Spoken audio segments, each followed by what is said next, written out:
My dad refused to walk me down the aisle for my sister's party, so I stayed silent. And what happened next exposed his 30-year lie. I, a 30-year-old female, has been a competition I never signed up for and wasn't allowed to win. My sister, 28-year-old female Megan, wasn't just my dad's favorite. She was his mini-clone, his second chance, his walking trophy. Straight A student, debate team captain, professional daddy's girl, the whole package. Me? I was the footnote in the family story, the invisible child. Got a 9 in school while Megan got a 10? Good, but you could try harder. Won a participation award while Megan took first place? Nice effort, but nothing special. My dog, Max, a rescue pit bull that has more loyalty than my family combined, was the only one who acted genuinely excited.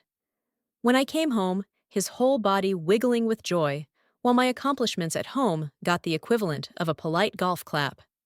The worst part wasn't even Megan's golden child status. It was how she weaponized it. On my sweet 16, she threw a fit because it interfered with her plans with friends, causing Dad to make me change my entire celebration so she could do both. My college acceptance to state, which I worked my ass off for, was completely overshadowed by her entry-level promotion at some corporate hellscape where she basically fetched coffee for executives. She didn't just enjoy being the favorite, she made sure I knew my place, somewhere beneath the fancy rug Dad bought her for her first apartment, while I was still using my childhood bedroom furniture. Growing up in that house was like being an NPC in the Megan show. Dad would come home from work, and the first question was always, "How was Megan's day?" Mom wasn't much better. She tried to be fair, but even she got sucked into the golden child vortex. When Megan made the debate team, we had a special dinner. When I made the honor roll, Dad asked if I'd done the dishes yet. The contrast wasn't even subtle. High school was peak Megan worship time. She was senior class president, valedictorian, and got early acceptance to an Ivy League school. Meanwhile, I joined the photography club and actually got pretty good at it. Had some of my work displayed at a local coffee shop. Dad never went to see it, even though it was literally on his way home from work. Said he was too busy. Too busy for a 10-minute stop, but not too busy to drive 3 hours to see Megan compete in a debate tournament the next weekend. Make it make sense. I got Max during my sophomore year of college. Taking care of him gave me something to focus on besides my family. He didn't care if I wasn't the favorite. I was his favorite, and that was enough. Dad hated Max from day one, called him that mutt, and refused to let him in the house when I visited. I had to keep him in the backyard, which meant I spent most of my visits home sitting outside with him, rather than dealing with the Megan Appreciation Society indoors. This went on for years. When I got engaged to my boyfriend Ryan, something weird happened. My dad actually seemed interested. He offered to pay half the wedding costs and promised to walk me down the aisle. "I want this day to be special for you," he said with this weird sincerity I'd never seen before. Max must have sensed my skepticism because he tilted his head at Dad the entire conversation, like he was hearing a high-pitched whistle that only dogs can detect. I'm not an idiot, but I wanted to believe it. Classic mistake. Part of me knew this sudden father-daughter bonding was too good to be true, but the other part was just so damn hungry for his approval that I went along with it. Ryan wasn't convinced. He'd seen enough of my family dynamics over our 3 years together to know that Dad's interest usually came with Megan-shaped strings attached. "Just be careful," he warned me one night. "Don't get your hopes up too high." We spent the next 6 months planning venue, catering, dress, all the usual wedding crap. Dad came to exactly one planning meeting where he spent most of the time on his phone, texting. Still, he was writing checks, so I didn't complain. Max was going to be part of the ceremony too, wearing a special doggy tux and everything. Of course, Dad rolled his eyes at that idea. But I didn't care. The wedding was set for April 12th, a nice spring day, outdoor venue that allowed dogs, non-negotiable, and enough time for everyone to get their act together. Invitations went out in January. Uncle Steve, Dad's younger brother, was the only relative who seemed genuinely happy for me. He called right after getting the invitation, asked about what Max would be wearing. He'd helped me adopt him and offered to help with anything we needed. Steve had always been more of a dad to me than my actual father. When Dad missed my school events, Steve showed up. When birthdays got Meg and Ed, Steve took me out for ice cream and let me vent. When I rescued Max, guess who helped me pick out dog beds and taught me how to train him? Not dear old Dad, who just commented that pets are expensive, like I was 10 years old and asking for a pony. Everything seemed set.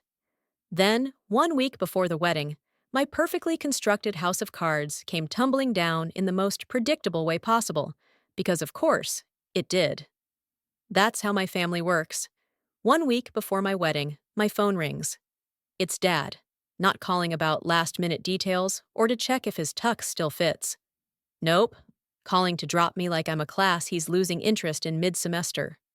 I won't be able to walk you down the aisle, he says, like he's canceling a lunch date that was penciled in, not a father-daughter moment that's been on the calendar for 8 months. No emotion in his voice, no apology, just a statement of fact, like he's telling me it might rain tomorrow. The reason? Sister Dearest decided to host a housewarming party on my wedding day for an apartment she's already been living in for 3 months. And apparently, she needs him more because she's at an important time in her life. Yeah, cutting a ribbon on a new doorframe is clearly more life-altering than getting married. Maybe she needs help arranging her throw pillows in ascending order of pretentiousness, or maybe she just couldn't stand the thought of me having one single day where I wasn't playing second fiddle to her. I stood there, trying to process what I was hearing. I asked Dad why my wedding couldn't be his priority. I tried to keep my voice calm, like this was a reasonable conversation between adults, not me begging for the bare minimum parental support. Because that would be selfish, he says. Selfish for wanting my dad at my own wedding. Megan depends on me more. You've always been independent. If by independent he means learn to function without parental support because I had no choice, then sure, I'm the freaking poster child for independence. This has been his go-to excuse for years. Anytime I needed something and Megan needed something at the same time, I'd get some version of, "You can handle it on your own." Translation, I neglected you so much. You learned to survive without me, so now I'll use that as an excuse to keep neglecting you. I don't remember the rest of that conversation clearly. I know I didn't cry. I stopped crying over my dad's disappointment somewhere around age 12. I think I just said fine and hung up. Then I sat down on the curb and tried to figure out what the hell I was going to do now. Here's the funny thing. He was the one who insisted on being involved. I would have accepted a no from the beginning, but he had to play good dad for 5 minutes before reverting to type. I called Ryan right after. He was at work, but picked up anyway. I explained what happened, and he offered to come home early, but I told him not to bother. This wasn't something he could fix. This was just my family being my family. He did what he always does, listened, told me he loved me, and reminded me that in a week we'd be married, and that was what mattered. He was right, of course, but it didn't make the situation suck any less. When I got home, I threw myself on the couch with Max, who seemed to understand that some cuddles were required. I scrolled through my contacts, trying to figure out who could possibly walk me down the aisle on such short notice. My mom's brother lives in Australia. My grandfather passed away 3 years ago. Then I saw Uncle Steve's name, and it was like a light bulb went off. Thank God for Uncle Steve, who has been filling the dad-shaped hole in my life since I was a kid. Dad hates it, calls Steve meddlesome, says he's trying to steal his role. Hard to steal something you abandoned in a dumpster, but whatever.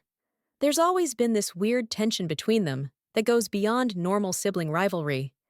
Steve never talks about it, but you can feel it whenever they're in the same room, like there's some old wound that never healed properly. So, I called Steve that afternoon. He picked up on the second ring, like he always does. I explained the situation, trying to sound matter-of-fact rather than devastated. I didn't get 2 sentences in before he said, "Of course I'll walk you down the aisle, Zoe. You don't even have to ask." Just like that, no hesitation, no excuses, no checking his calendar to see if he had something more important going on. Just immediate, unconditional support. We talked for about an hour. Steve didn't trash talk my dad, which I appreciated. He just listened, offered practical advice about the logistics of the ceremony, and promised to get his suit pressed. Before hanging up, he said something that stuck with me. "Your dad's missing out, not you. Remember that." Max, who had been listening to the whole conversation, gave a little approving huff. That night, after Ryan got home and we had dinner, I decided to send my dad a text. No crying, no begging, no emotional appeals, just the facts. I spent about 15 minutes deleting and rewriting before I hit send. "Dad, I understand you've chosen not to walk me down the aisle on Saturday. While that's your decision to make, I won't be walking alone. Uncle Steve will be taking your place. This isn't about hurting you. It's about surrounding myself with people who actually show up for me." I hit send, then turned my phone off and went to bed. I didn't want to deal with whatever response he might have. That could be tomorrow's problem. But of course, things are never that simple with my dad. The fallout was coming, and it was going to be nuclear. I should have known better than to turn my phone off that night. When I finally powered it back on the next morning, it was like opening the floodgates of hell. 15 missed calls from my dad, 7 from Megan, 23 text messages between the two of them. I scrolled through the texts while sitting at my kitchen table, each message more unhinged than the last. "Dad, call me immediately. You can't do this. This is completely disrespectful. If you go through with this Steve thing, you'll regret it. Megan, WTF is wrong with you? Dad is so upset. You're ruining your own wedding and hurting everyone. You seriously need to chill. You sound bitter, and that's petty as hell." I was just about to mute both their numbers when my phone rang again. "Dad." I picked up, and before I could even say hello, the yelling started. His voice was so loud, I had to hold the phone away from my ear. Max abandoned his breakfast and came to sit on my lap, as if he could physically shield me from the verbal assault coming through the phone. "How dare you put Steve in my place? I'm your father." His voice cracked on that last word, like he was trying to convince himself as much as me. This guy, who has spent my entire life treating me like an afterthought, suddenly wants to claim the father title. The audacity is almost impressive. I took a deep breath and somehow managed to respond with a calmness I definitely didn't feel. "A title you've never seemed particularly attached to until now." That just set Dad off even more. He launched into a rant about Steve being a meddler who was always trying to interfere with his family, how he was trying to steal his role, and how I was ungrateful for everything he'd done for me. I had to hold my laugh back at that last part. Everything he'd done for me? What, like missing every important moment of my life? Like making me feel like a second-class citizen in my own family? "Yeah, thanks for all that, Dad. Really stellar parenting." The irony of him using the word family like it's something he's actively participated in building, rather than a genetic accident he occasionally acknowledges when convenient, was not lost on me. It's like a guy who shows up to work once a month demanding Employee of the Year.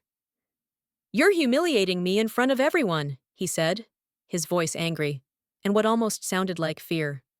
That caught me off guard. This wasn't about me at all. This was about his image. Classic narcissist move. Everything circles back to how it affects him. "You're humiliating yourself," I told him. "Nothing stopped you from being at my wedding except your own choices. You bailed, and now you're mad I chose not to walk the aisle alone." He kept going, ranting about how Steve had always been jealous of him, how he was using me to get back at him for some ancient sibling rivalry. Finally, after what felt like an eternity of him raging, I'd had enough. I cut him off mid-sentence. "Dad, maybe ask yourself why Steve's been more of a father to me than you ever were." The words came out sharp, but they were true. Dead silence on the other end. For a moment, I thought he might actually be reflecting on what I'd said. That maybe, just maybe, something had gotten through his self-absorbed bubble. But then came the click as he hung up on me. Of course, when faced with an uncomfortable truth, his go-to move is to bail. Why change the playbook now? I put my phone down and looked at Ryan. While that went about as expected, he came around the table and hugged me. "You did good," said what needed to be said. I thought that would be the end of it for the day, but Megan had to get her 2 cents in. 20 minutes later, my phone pinged with a novel-length text from her. I read it aloud to Ryan, doing my best dramatic reading voice to make it less painful. "Using your wedding to attack Dad and me is pathetic. You've always been the dramatic one. You should be grateful he offered to pay for anything at all. Dad's done so much for both of us. And this is how you repay him? By humiliating him? By letting Steve take his place? You know they have issues. You know this will hurt him. But you don't care because you've always been selfish. I was going to come to your wedding, even though it interfered with my housewarming. But now I don't think I will. Congratulations on ruining what should have been a happy day for our family. By the end, Ryan and I were both laughing. The sheer audacity was almost impressive. Her housewarming party for an apartment she'd been in for months was somehow equal to my wedding, and I was the selfish one? Yeah, sure. $10 says she wrote that with Dad looking over her shoulder, Ryan said. And I had to agree. It had all the hallmarks of my dad's particular brand of guilt tripping. I blocked both their numbers without responding. Problem solved. Max got an extra treat for putting up with my family drama, and we spent the rest of the day addressing last-minute wedding details instead of stressing about people who've never prioritized me anyway. That night, Steve called to check in. He'd gotten a similar barrage of messages from Dad, but had ignored them all. Your wedding isn't about him, he said simply. It's about you and Ryan. Everything else is noise. He confirmed he'd be at the rehearsal dinner the next day and told me not to worry about anything. I've got your back, kid. Always have, always will. Little did I know, the real storm was still coming, and it would change everything I thought I knew about my family. Wedding morning arrived with the April sun streaming through my apartment windows. Max woke me with his usual morning ritual of gentle whines and a paw on my shoulder. Ryan had stayed at his buddy's place last night, some tradition about not seeing the bride before the wedding that his mom insisted on. Honestly, I was glad for Max's company. Without him, the apartment would have felt too quiet, too much space for anxiety to fill. I'd arranged for Ryan's sister to take Max during the ceremony and bring him to the outdoor reception later. He'd already sat through countless cake tastings and had definite opinions on the chicken versus fish debate. Fish, obviously. I caught him trying to steal some salmon off the counter during the tasting. The venue coordinator had initially tried to argue about having a dog at the wedding, but I shut that down fast. No Max, no wedding.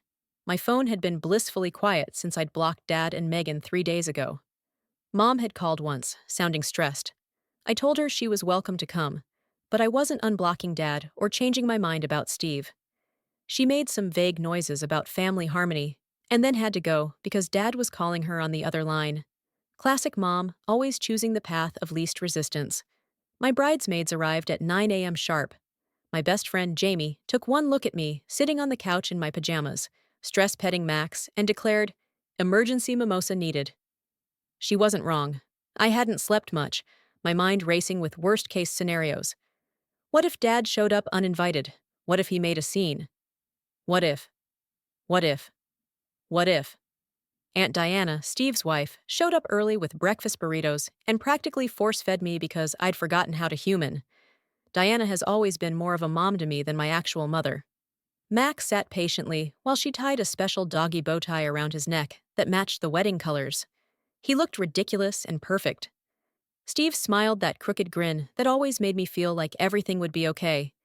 He was holding a small wooden box, turning it over in his hands nervously. "Got something for you," he said, stepping closer. "It's nothing fancy, but—" He handed me the box, watching my face as I opened it. Inside was a silver bracelet with a heart pendant, engraved inside, "Always with you, Steve." It matched the collar I got for Max when I first adopted him. "I know I'm not your dad," he said, adjusting his cufflinks awkwardly, "but you've never been alone, not while I've had anything to say about it." "I'm not crying. You're crying. Shut up, it's just wedding day allergies, obviously." Before I knew it, we were piling into cars and heading to the garden where I was about to become Mrs. Mitchell. We arrived at the venue. Through the window, I could see guests arriving, finding their seats. My stomach was doing somersaults. Diana poked her head in to report that Steve was ready whenever I was, and that Ryan was already at the altar, looking nervous as a cat in a room full of rocking chairs, her words. She also mentioned, trying to sound casual, that my mom had arrived alone, no sign of Dad or Megan. I felt a weird mix of relief and disappointment. Then it was time. The bridesmaids lined up, the music started, and suddenly I was standing at the back of the aisle with Steve, his arm extended for me to hold. "Ready, kiddo?" he asked, his voice steady despite the emotion I could see in his eyes. Walking down the aisle with Steve felt right. No hesitation, no regret. When we reached the altar, he placed my hand in Ryan's, nodded at him man to man, and stepped back. The ceremony itself was perfect, not because everything went according to plan. The ring bearer, Ryan's 4-year-old nephew, announced he had to pee right in the middle of the vows, and a gust of wind nearly took out one of the flower arrangements. But because none of that mattered, I was marrying my person, surrounded by people who actually wanted to be there. During dinner, several of my cousins came up to tell me that they'd been invited to Megan's housewarming, but chose my wedding instead. According to them, when they RSVP'd no to Megan, she'd acted like they were personally betraying her. She said your wedding was just an excuse to hurt your dad, my cousin told me, rolling his eyes, like the world revolves around their drama. Through the grapevine, aka drunk relatives with loose lips, I learned that Megan's big celebration ended up being a pretty sad affair. Just her, dad, and a few friends sitting awkwardly among unopened housewarming gifts and untouched appetizers. The thought of her standing in an empty living room, waiting for guests who chose my wedding instead, was admittedly satisfying. Petty, maybe, but absolutely deserved. The highlight of the reception was Steve's speech. He got up looking a little nervous. Public speaking has never been his thing, but his voice was steady as he addressed the crowd. I want to thank Zoe for giving me the honor of accompanying her today. Family is about who stays, even when it's hard. It's about who remembers what matters to you. He looked over at Max, who was now working the crowd for scraps under the tables. Even Zoe's dog knows that showing up matters. Some people never learned that lesson. It wasn't a long speech, but it hit the nail on the head. The rest of the night was a blur of dancing, cake cutting, and trying to keep Max from stealing appetizers off the buffet table. A week after the wedding, I was still riding the post-wedding high. Ryan and I had settled back into our normal routine, except now I had a fancy new ring, and occasionally caught myself saying my husband in conversation, just to see how it felt. Pretty damn good, not going to lie. Max had reclaimed his spot as king of the couch, wedding bow tie retired, but displayed proudly on our fridge with a magnet. So, it was on a Sunday afternoon. I was helping Aunt Diana load leftover decorations into her car. We'd stored a bunch of stuff at her place before the wedding, and I was finally getting around to sorting through it all. Ryan was at a work thing, so it was just me, Diana, and Max, who was helping by systematically inspecting, and occasionally licking, every box we brought out. Diana and I were chatting about the wedding when she dropped a comment that stopped me cold. Steve's always had a special connection with you, Zoe, since you were a baby. Something in her tone made my radar ping harder than when Max hears the treat jar open from 3 rooms away. It wasn't just a casual observation. There was weight behind those words. When I pressed her, Diana looked like she was mentally calculating how much trouble she was about to cause. She suggested we sit on the porch, and my stomach dropped. Whatever this was, it wasn't going to be good. Max followed us like a furry bodyguard as we settled on the porch swing. The story came out in pieces. Years ago, when my parents were newlyweds, my dad worked constantly, 7 days a week, building his precious accounting firm from the ground up. Mom felt abandoned, a trophy wife without the trophy treatment, young, beautiful, and completely ignored. Steve was fresh out of college, living nearby, and found himself spending a lot of time with my lonely mom. They'd grab coffee, go to movies, take walks, etc. Things my dad was always too busy for. What started as friendship became something else, something more, an affair. The word hung in the air between us. I felt like someone had dumped a bucket of ice water over my head. Diana explained that it didn't last long, a few months at most. My mom ended it when she realized how much she loved my dad, how much she wanted to make their marriage work. But my dad eventually found out when someone saw them together and told him.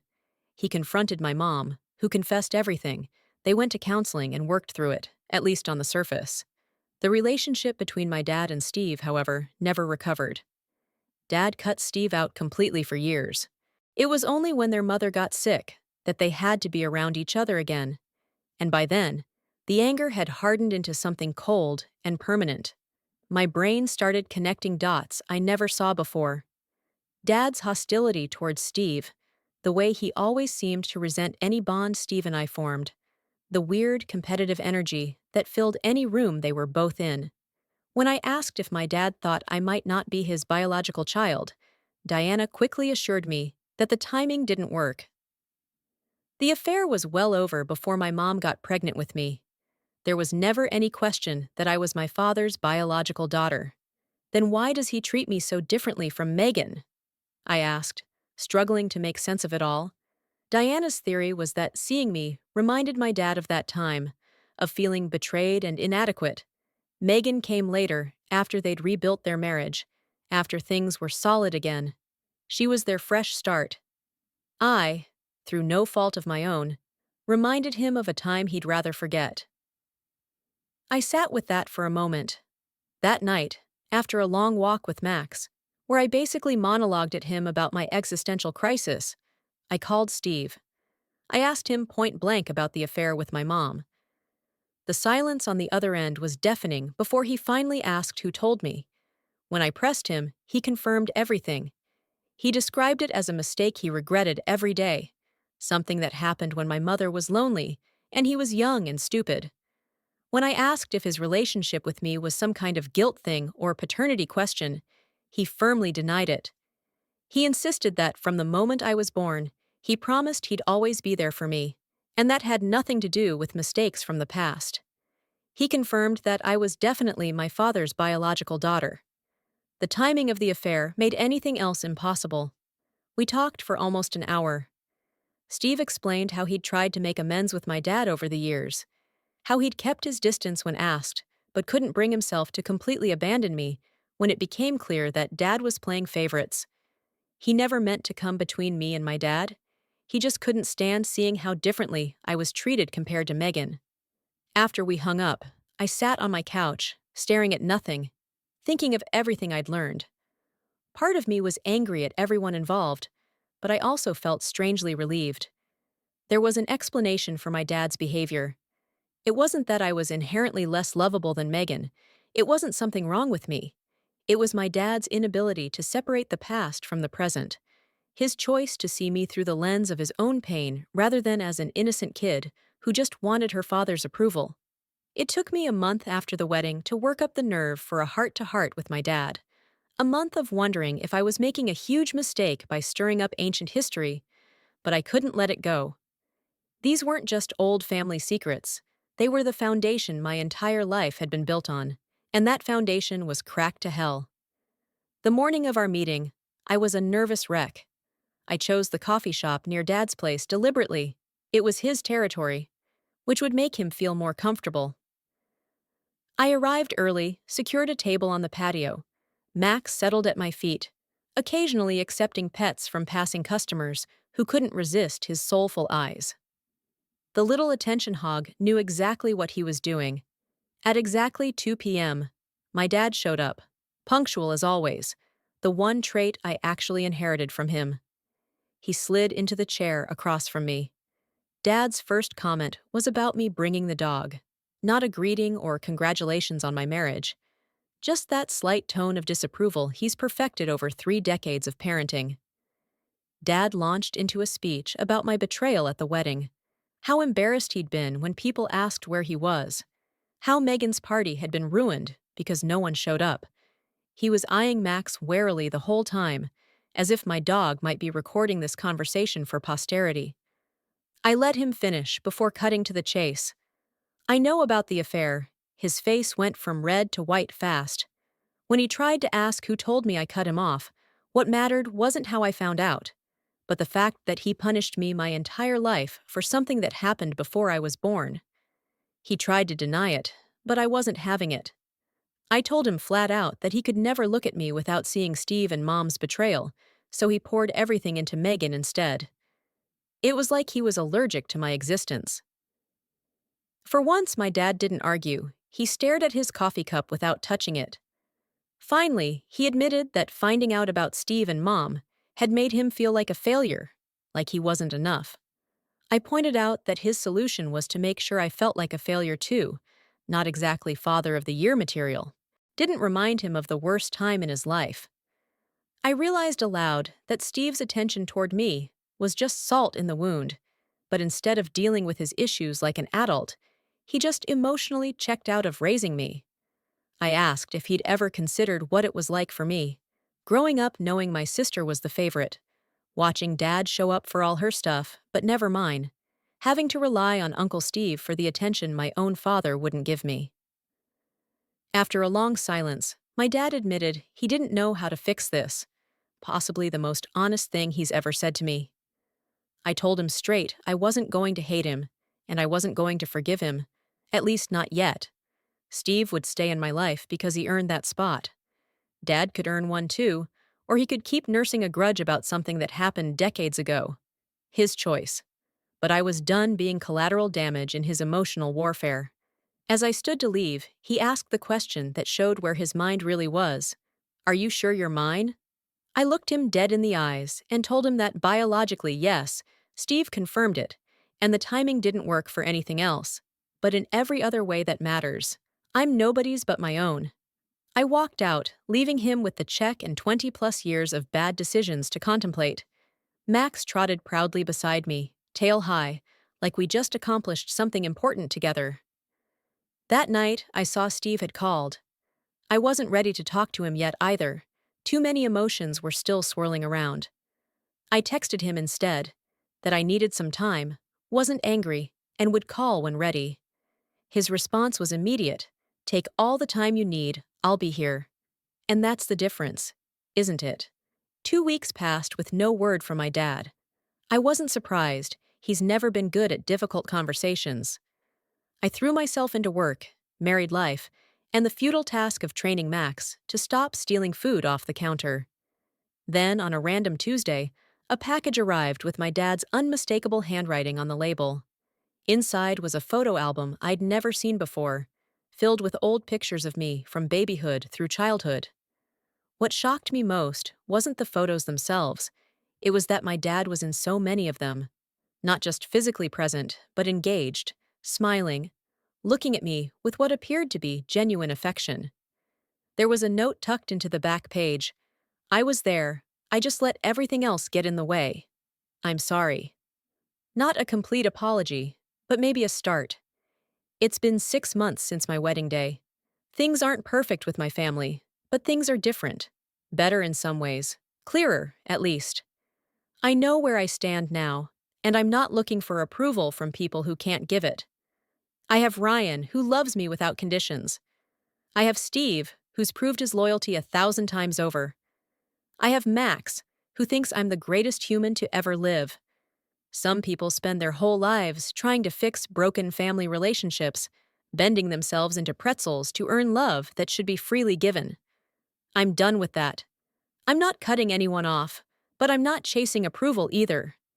Dad can be part of my life if he wants to be, but on terms that work for both of us. Same goes for Megan, for Mom, for anyone else. Life's too short to live it according to someone else's expectations. It took a wedding, a dog, and a family secret for me to figure that out. Better late than never, I guess. For everyone saying Steve might actually be my bio dad, nope, the timeline doesn't work. The affair happened years before I was born, and I've actually seen the paternity test Dad secretly did when I was 2, found the results in that photo album he sent. I'm definitely his kid biologically, which makes his treatment of me even more messed up, to be honest.